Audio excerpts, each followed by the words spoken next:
Hello, welcome to Sasquatch and Cigars. My name's Thomas, and today we are going to be talking about Sasquatch, smoking a cigar, and just enjoying life.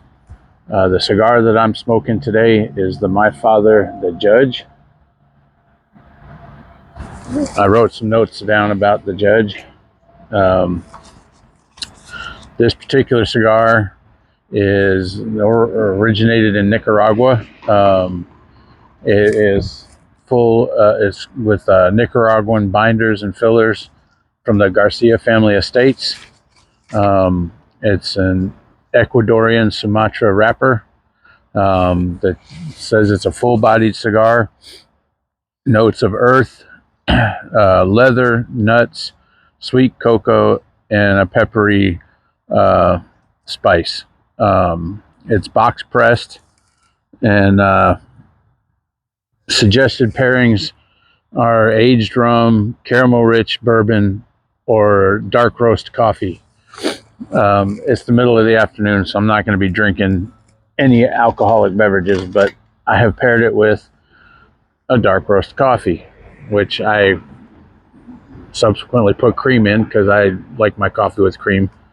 And this is my wife's cup. Never stop growing. Keep growing. Keep going. But if you look at the construction of this particular cigar and the wrapper, it is very well made, very tight on the wrapper.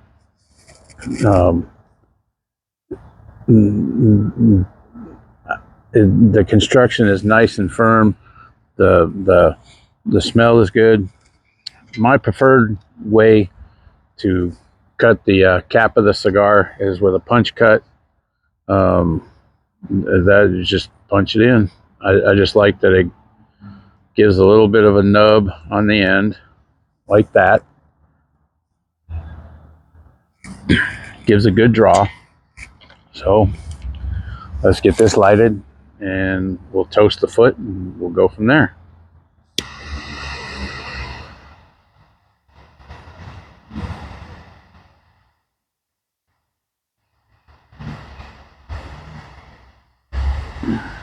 Been watching videos on toasting the foot, and I've seen several different ways, but the main thing that everybody says is don't point the flame directly into the tobacco. You get too much heat in there, and it'll burn it really bad.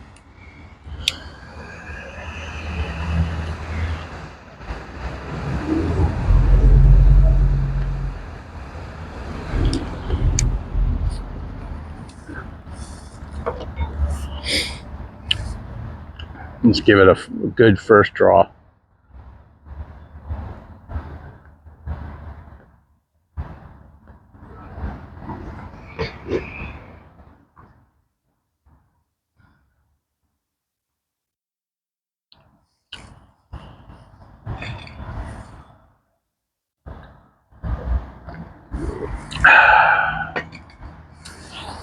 Okay, right off the bat, I'm definitely getting kind of a woodsy taste.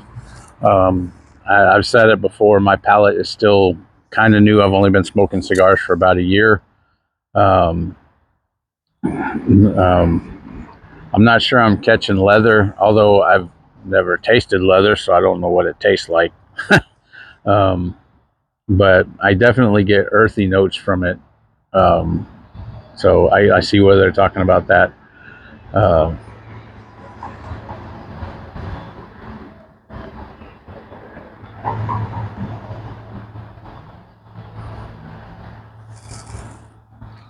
And as far as pairing with the coffee, they are spot on. That's a good combo.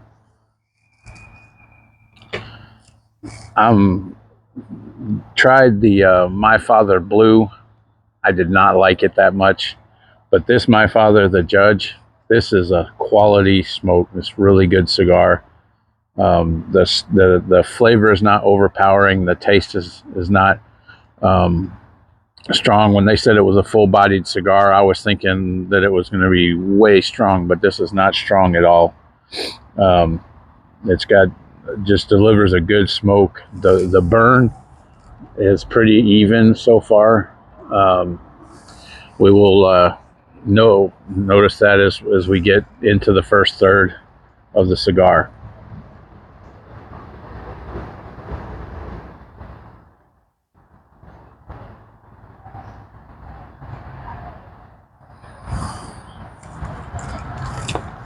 So, our Sasquatch legends and lore. I do have notes. You'll have to excuse me. I'm totally new to this whole social media video thing, so I have to have notes because it's just I'm not good at remembering stuff. So I live in Houston, so I felt that it was appropriate to just checking my mic, because last night I did a video and the mic went dead. I live in Houston, so I felt it would be appropriate to look up some Texas traditions on Bigfoot, Sasquatch, and a couple of the things that came up were the Caddo Native Americans and the Apache, specifically on the Apache, the Mescalero Apache. As far as the Caddo, they were concentrated in East Texas in the Piney Woods area up near Dallas, and east of there into West Louisiana. There's some total oral traditions from them, and wanting to preserve some of their oral traditions, they had ethnographers come in and record them, talking about their stuff and their traditions. And a guy named George Dorsey, he came in 1905. I have some other notes, so I'm going to look to these. Let's see.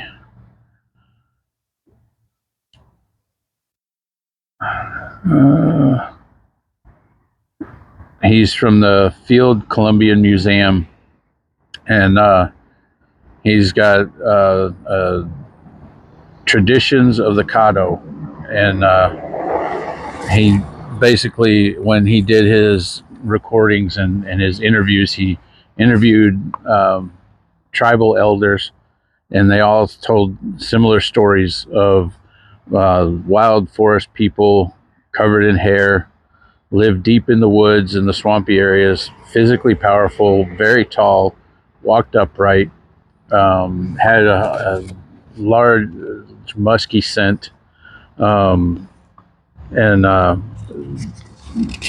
they were regarded. The interesting thing about the Caddo that I'm learning from a lot of the other Native American tribes, viewed Sasquatch as a spiritual being, or at least a being that could travel between the spirit realm and the real realm. The Caddo considered him to be a real creature. They didn't consider him to be a spirit. They considered him to be a guardian of the forest. And he would sometimes come in and steal food. He would watch the hunters as they were hunting, and that's just a lot of their oral tradition for that. Another guy who did some interviews, Frank Speak, from the University of Pennsylvania, documented references to hairy wild men of the forest, giant human-like beings, and it's just a lot of the same stuff that the other guy had gotten. They were concentrated in the big thicket region of East Texas. Interesting to notice, like a lot of these stories and oral traditions that they recorded back in the early 1900s were from generations past on the Native Americans, going all the way back to the 1500s and earlier than that. So there's definite historical tradition for Sasquatch. Does he actually exist? I don't know. I'm kind of leaning towards it's just a myth and whatnot, but it's fun to talk about, and it's fun to discuss, and who knows, maybe he does exist. We're not sure. A lot of that was dealt with the East Texas. Now, if we move off to West Texas, we have the Mescalero Apache. Morris Opler had wrote a book, Myth and Tales of the Mescalero Apache. He lived among the Apache people and recorded their oral traditions. They say a lot of the same stuff. Huge hair-covered wild men living in the mountainous areas of West Texas. They avoided settlements. Sometimes they'd come in and steal meat. Sometimes they would just observe the hunters, or they would, attack the hunters and try and scare them off. They were described as 7 to 9 feet tall, very strong, very musky smelling. And then another guy named Greenville Goodwin, he also recorded um, more of the same accounts from the Apache. He did an ethnograph in 1935, and the elders that he talked to all spoke of the same uh, wild men living in the mountains and the caves of West Texas. They concentrated, especially in the Davis Mountains, the Guadalupe Mountains, and the Big Bend region of West Texas. Um, I'm kind of going into some of these because I think it's interesting that um, Sasquatch wasn't started by the people that came here after. There's been accounts of Sasquatch predating colonial America and predating America as a country. So whether he exists or not, remains to be seen. So let's talk about some of the Caddo uh, legends and stuff. So again, they were described as taller than normal men, broad-shouldered, covered in dark hair, emitting a powerful musky odor. They were known for wood knocks, screams, and stone throwing. And then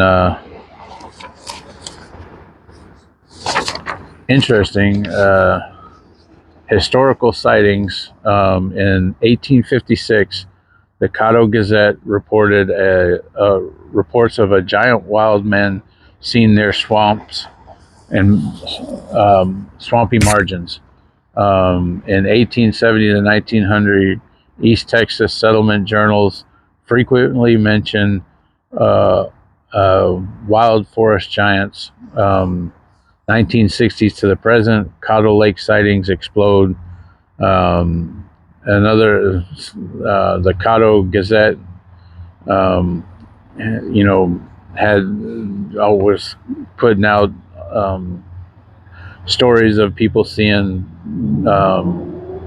this creature in the woods.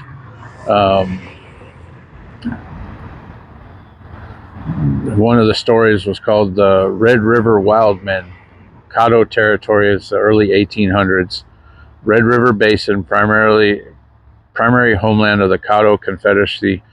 Caddo hunters warned French traders that giant forest men lived north of the river, capable of killing horses and breaking small trees. And they think about that. That's from the early 1800s. Another source, newspaper documents, creatures matching Caddo descriptions. In 1851, the Memphis Inquirer reports of a huge hairy wild man roaming northeast Texas forests.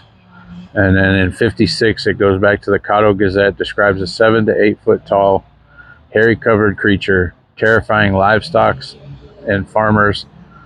These sightings occur inside historic Caddo homelands, strongly echoing earlier oral traditions. There was one called the Caddo Critter. This one was in 1964. It's though not directly Caddo tribal testimony, this famous case occurs inside ancient Caddo description range. The description is of a 7 foot tall creature with massive shoulders, entire body covered in dark hair, red glowing eyes. That's another thing that comes up quite often. People say that they have red glowing eyes. I tend to believe that's just firelight, or you know, eye shine off of whatever light that they had.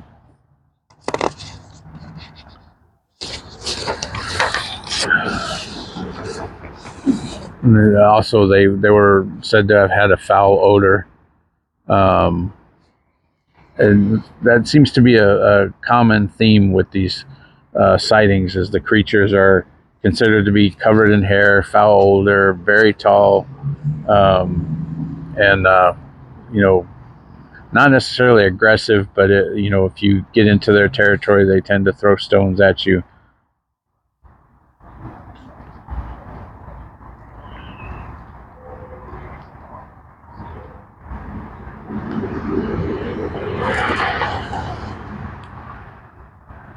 Got to be careful. Can't let my cigar go out. In Abilene Report News in July 20th, 1964, Texas Cryptid Hunter Archives. This is the source.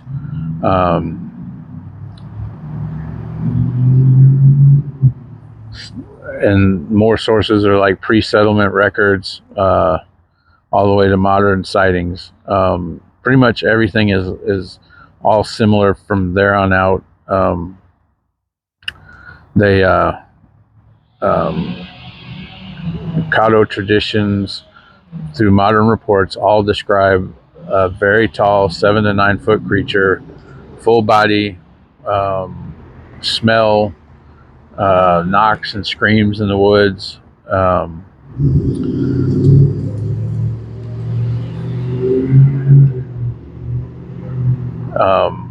I'd say, you know, you've got 300 plus years of continuity and storytelling, and you know, so there, you know, maybe there is something to this. You know, maybe there is something to Sasquatch. I personally would love to go out and do some camping and maybe some investigations of some sightings and stuff like that. I know the BFRO has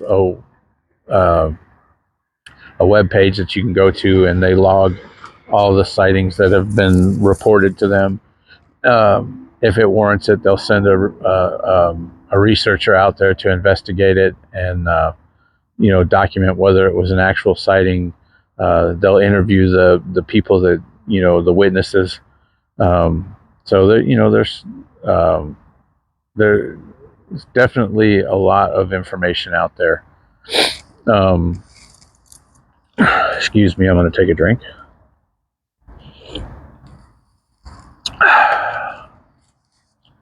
A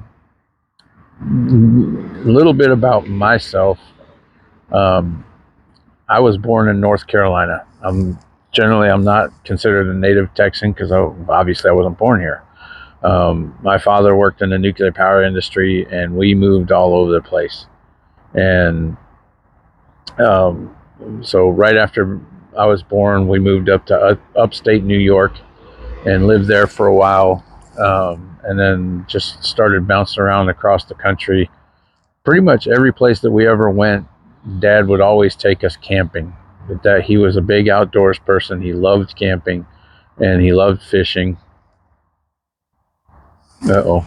See, I let it go out. Shame on me.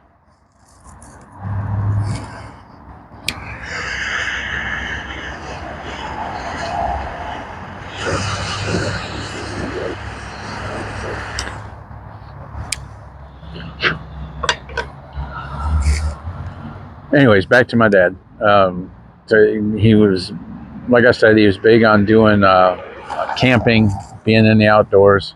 So I've told a story once of in upstate New York, we went to Gore Mountain and we had an encounter with a bear. That that's in another video. I remember we used to live in Idaho, and we'd go camping in the mountains up there. And, you know, all the times that I've ever been out in the woods, I've never had any kind of an experience with any kind of strange creature or strange phenomenon or anything like that. Um, so I guess my interest in Sasquatch came from an early age. I had some cousins that used to, pick on me. We'd go stay with them for a while, and I remember their house was had a pond, and it was wooded and stuff. And they used to joke around at night about, oh, there's a Sasquatch in the woods, and you got to watch out for Bigfoot.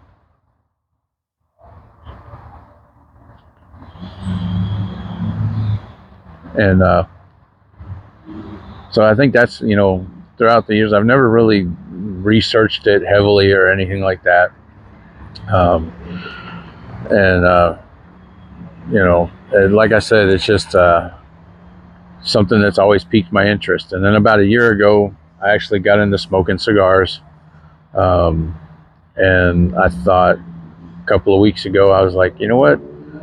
Maybe I should do some kind of a channel. And then my son-in-law, Hal, he suggested I should do something talking about Sasquatch while smoking cigars, and that's the birth Sasquatch and cigars. That's where it was born. And my wife said, "Yeah, you should do that. It would be interesting."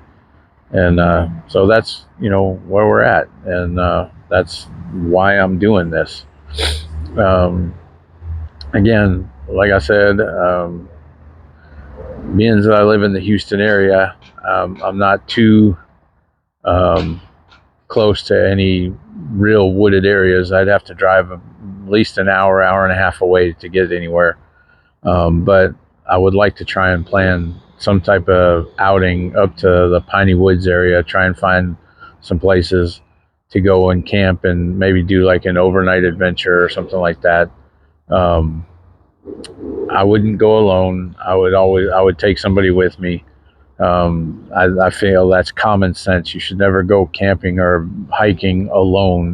That's too risky and too dangerous, because if you're out there and you run into, say, a cougar or a mountain lion or some type of wild cat or wild bear or something like that, and you're by yourself, you could be in a dangerous situation. Likewise, if you're by yourself and you're hiking, you may not ever run into anything, but if you take one wrong step and you twist an ankle or you break a leg or injure yourself and you're all by yourself, now you're stuck trying to get yourself back to your vehicle. Whereas if you have somebody with you, you have that backup to help get you out of there. So I think that would just be fundamentally common sense to do something like that.